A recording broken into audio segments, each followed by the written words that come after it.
నేను నాకు 100% రిజల్ట్, నాది 200% రిజల్ట్. నేను అందరికీ చెప్తున్నా, నేను కలుపు నాకు ఏమాత్రం రాలేదు. నేను నా సొంత డబ్బులు పెట్టి ఈ క్యాన్ కొంత 3-4 ఇచ్చా ఇక్కడ. ఆ ఇచ్చిన వాళ్ళల్లో కూడా ఒకళ్ళు 70% రిపోర్ట్ చేశారు. ఒక ఆమె ఏమో నేను సగమే వచ్చింది సార్, నాదే తప్పు, నేను సరిగ్గా చేయలేకపోయాను అర్థం కాక. అప్పటికే కొంత అయిపోయింది.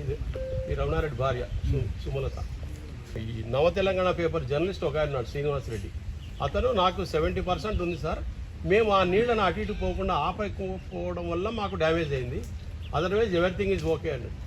ఇప్పుడు మీరు నేను కొంతమంది రైతులను పిలిచి చూపించాను, మీరు చూడండి నా దగ్గర కలుపు రాలేదు. కలుపు విషయంలో నాకు చాలా డిస్గస్ట్మెంట్.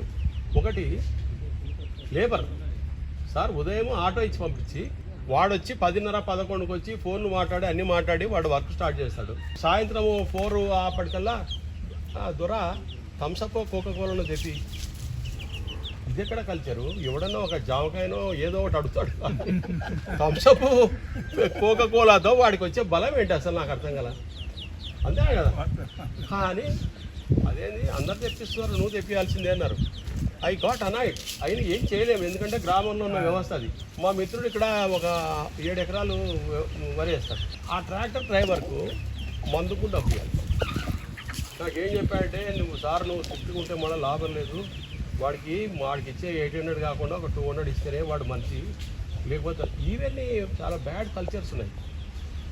నా పొలంలో 3 టైమ్స్ అండి 14-15 వేలు కలుపుకు మాత్రమే, అంటే మందులకు కాకుండా.